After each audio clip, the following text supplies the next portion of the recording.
Okay, so we've been gone for the last week. We've been busy kind of getting immersed in all the E3 stuff, as I'm sure all you guys watching have also been swooped up in all the news.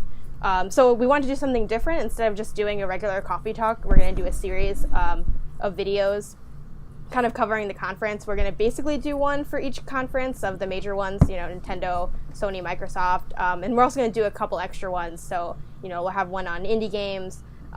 We'll have one on a couple other things just to kind of cover our bases on the things we feel like are most important to talk about in E3 and also the things that we're most interested in. So we're going to start off talking about the Microsoft conference. So Jess, what games stood out to you from that conference? A lot, actually. I was pretty impressed with some of the offerings they had at the Xbox conference. I think the two that I'm most excited for, which is really hard to narrow it down, would have to be ReCore and Sea of Thieves. Both had me completely giddy. With ReCore, I mean, it's you got robots and a female protagonist, and what's not to love there. So definitely excited to get into that. And then, I'm not really a big multiplayer gamer because I'm an introvert, so I like to play by myself. But Sea of Thieves had me wanting to play with other people a lot. So I was just automatically thinking that I automatically went to you and then a couple of other friends, and I was like, this would be amazing. So props to them for getting me excited about a multiplayer game for once. I don't know if you had different favorites from that or anything that crossed over there. I also did like Dead Rising 4 and Final Fantasy 15. Those were kind of my second tier favorites. Yeah, there's a lot of it's kind of interesting because we're definitely in that era of a lot. Well, I guess we're kind of always in this era, but where a lot of sequels, a lot of DLCs, remasters are always an exciting thing, depending on if you're into that kind of thing. So for me, definitely totally into ReCore, totally into Sea of Thieves. And the reason, those are probably also my top two. I was also pretty excited about the new Forza Horizon racing game because I just love a good racing game, and I'm really hoping it has local co-op. I would assume it does, but ever since I bought that Need for Speed game that didn't have local co-op, I'm now always checking the box. But I'm assuming it does, so I'm excited to play that with my brother, race against some other people. I really like how at least they advertise that it's going to be pretty seamless to kind of add people into a race. So it seems like it'll be cool. But yeah, so back to the two that I guess we're kind of on the same page with Sea of Thieves and ReCore. What's really exciting about that is that they're those are new IPs.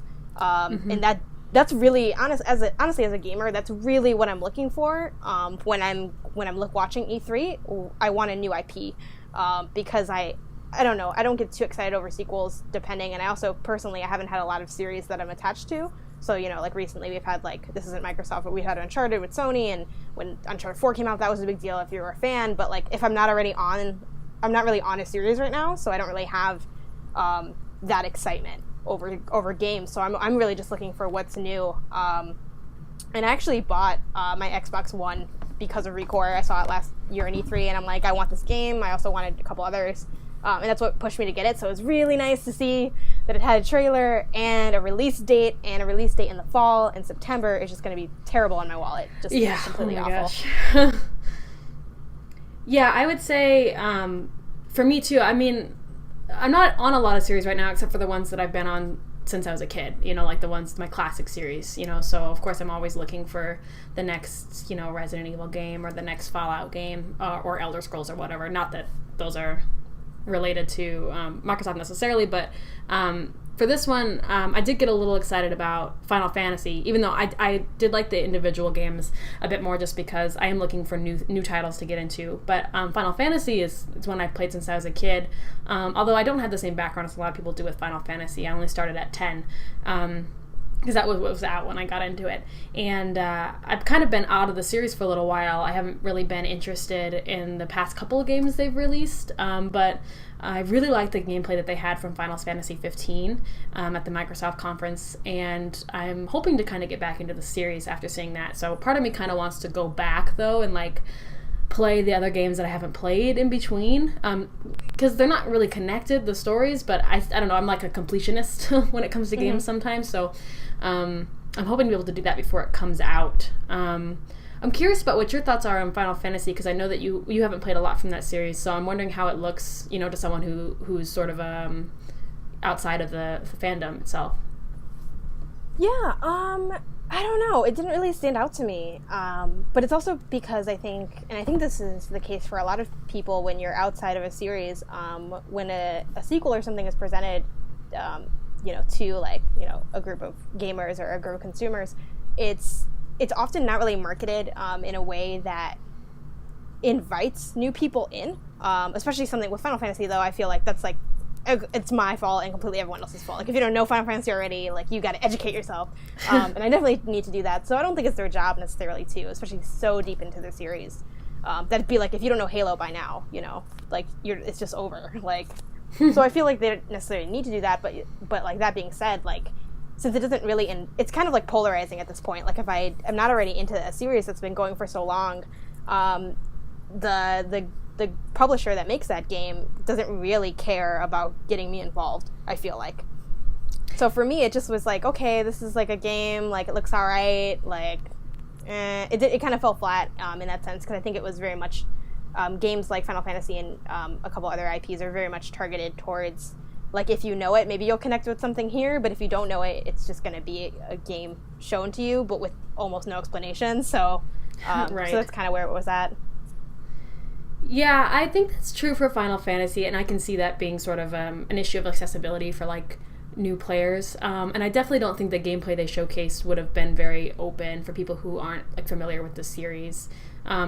Just for me as someone who's played it before, I was like, this looks cool, but I do have background experience with it, so that can make a big difference. Not to segue too much from Microsoft itself, but when you were talking about, new series and things like that, I maybe think of another game from E3 that they were talking about at the Bethesda conference, which is Dishonored 2. Mm-hmm. And I'd never played Dishonored, the first one. I just, I missed it because it was like during my not super into video games phase, when I was first transitioning from high school to college, I think. But I'm so excited for Dishonored 2, and now I really want to play Dishonored 1 because it looked so amazing. So I think that would be an example of a game that, at least for me, was very accessible to, like, a new player, because they really went in depth about the story and the setting and sort of what it was all about, and talked even a little bit about what happened in the first game. I think that helped a lot. So that was a good job on Bethesda's part at their conference, because I think, and maybe for new series, it's particularly important when they're early on in the series to grab new people even as they go, because there might be a lot of people who never played Dishonored since it was a first-time title who see Dishonored 2 and want to play the series now. So I think that makes a big difference. But Final Fantasy is so big, I think you might be right about that a lot of people, you're either in it or you're not in it right now. Yeah, absolutely. The fact that you brought that up with Dishonored reminds me of, so kind of like, segueing back to Microsoft, but then kind of dipping into a conversation we're hoping to have in our next video, which is going to be about indie games specifically at E3 and, how that looks in the industry. So they had Microsoft, as usual, always has their, like, montage trailer of indies, so they just kind of throw images at you, and they're like, it's gonna be great, and you're like, yeah. But before they did their montage video, they also took some time to focus on Inside, which is actually coming out in, I think, 9 days, which is crazy, and I'm like, oh, now I have to buy that also. But it's coming out June 29th, I believe. It's by the same developer as Limbo. And when they showed that, that's been, like, the Inside's been hyped for about a year, I think, or maybe even longer.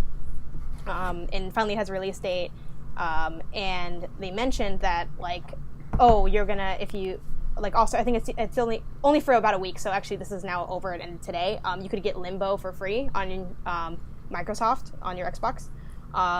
So they gave, like, Limbo away for free, which is, like, by the same developer as people making Inside. So I feel like that was also kind of a way that they, like, that's kind of interesting, I guess, with specifically to indies, like a way to kind of invite players, since there is not a, like, there's no game that came before Inside. It's its own standalone game, but it's, very dark looking.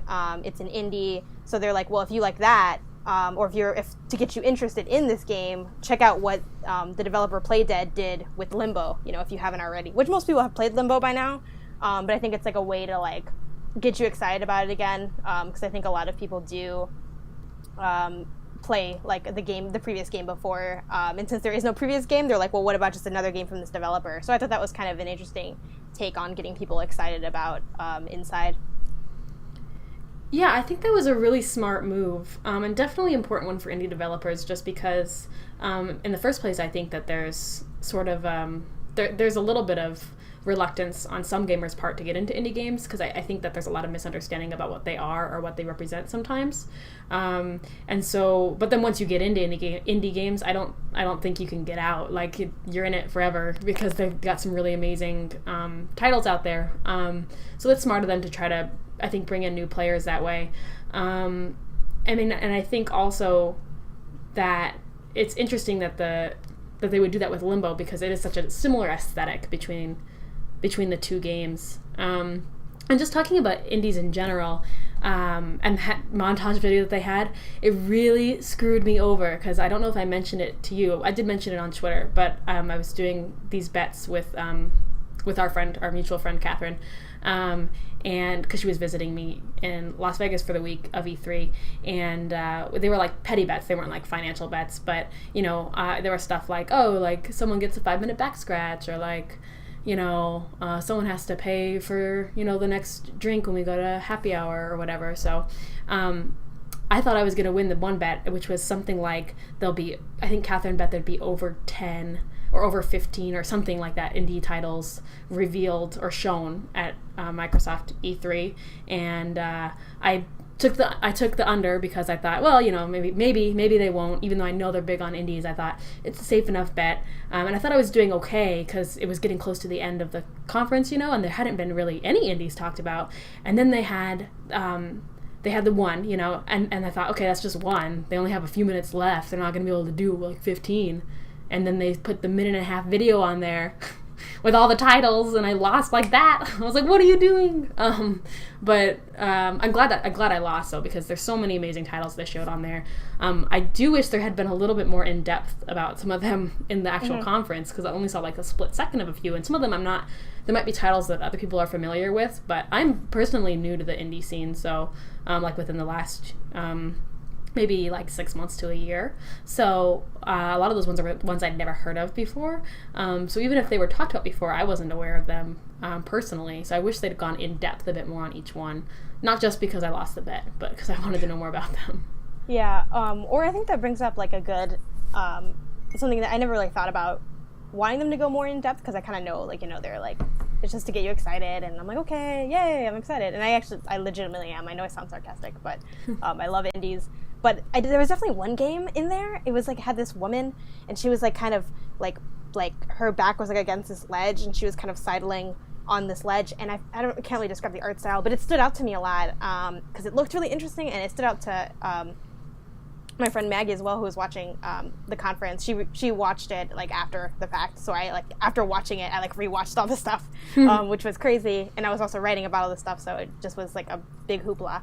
But then she's like, "Oh, what's that game?" And I'm like, "Yeah, that's how I feel too." I kind of wish Microsoft, or if maybe just another video game journalism website would maybe someone's already done this, but take list all the ones that you've seen, because I'm interested in some of those specifically, and I would like to pursue a relationship with this developer or something, but I don't have any information. It's misconnections. I saw you, and speaking of misconnections, all the stuff added to Xbox Live that's coming is pretty exciting, but also kind of funny. Their Seeking Group or whatever it's called was really funny to me, because it sounds like a Craigslist ad, but for gamer friends.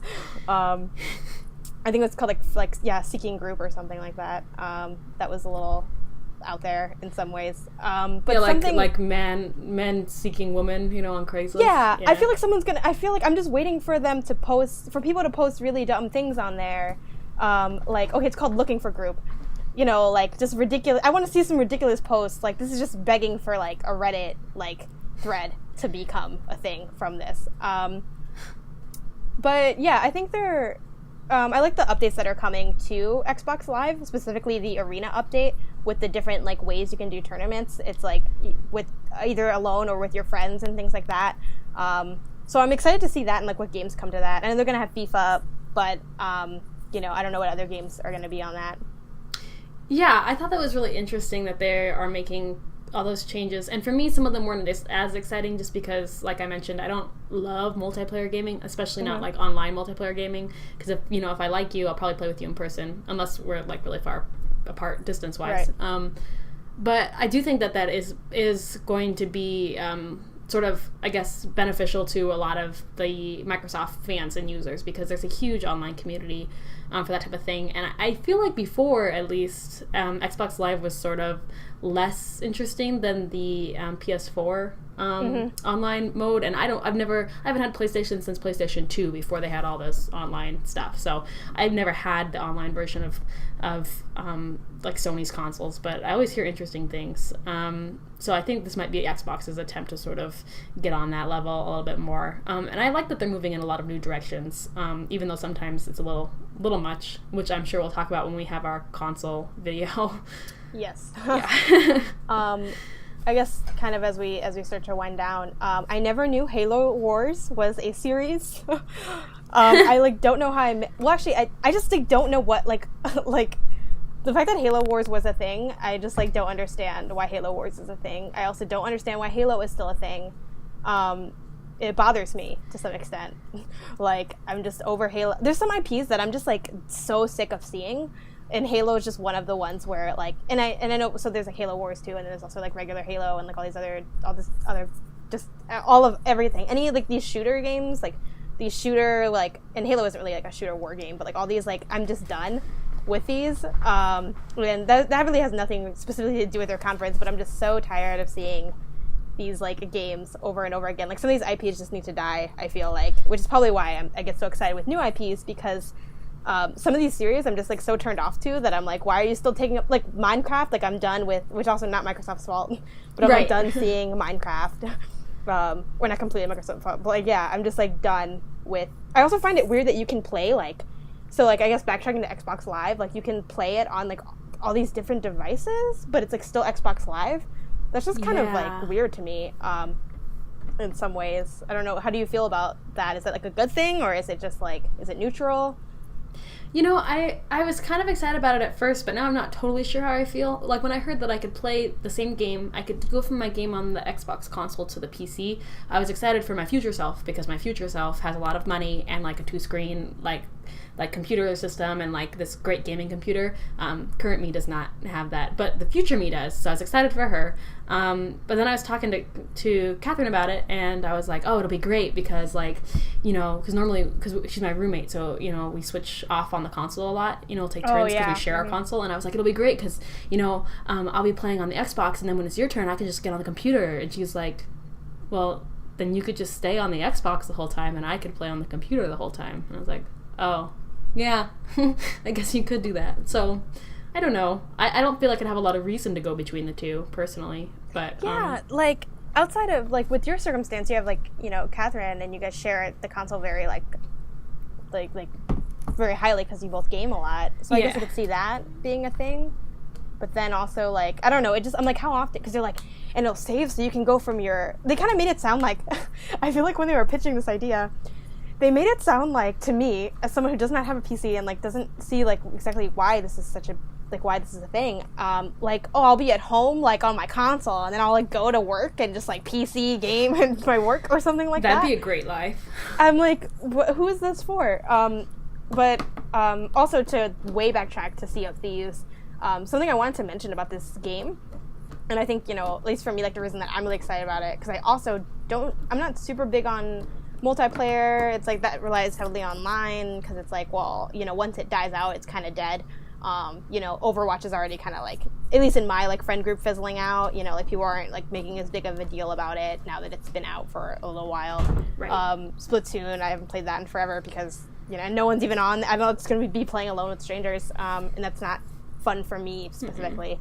But something I loved about this game was like the gameplay trailer with the real people and the real game footage. I was a huge fan of that. Yeah, oh, that was so great. They were so funny. Yeah, and Sea of Thieves, I was like, I want to play with these people. They sound great. You know, so I'm hoping that works out well, because that's the only way that I really want to play online. Yeah, it looks like it should be pretty good, and yeah, I love that trailer. Honestly, we could probably do a whole separate video on like what we look for in game trailers, but that was, I've never seen that in like presented in that context, you know?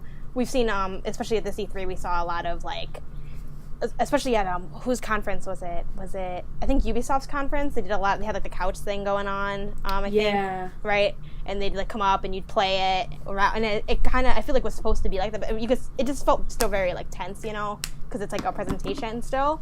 This just felt like so organic and fun and exciting, and I just like loved seeing it. It just totally won me over. Besides the fact that obviously it's a Rare game, so right. Which is exciting to see them making games again. But before this, we only saw that it was like had to do with pirates, and it was made by Rareware, which was enough because it's Rare. But this was really great, and I just can't wait to play this game. Yeah, same here. It felt like actually people playing video games, which got me excited to play video games, which I think E3 should be about. So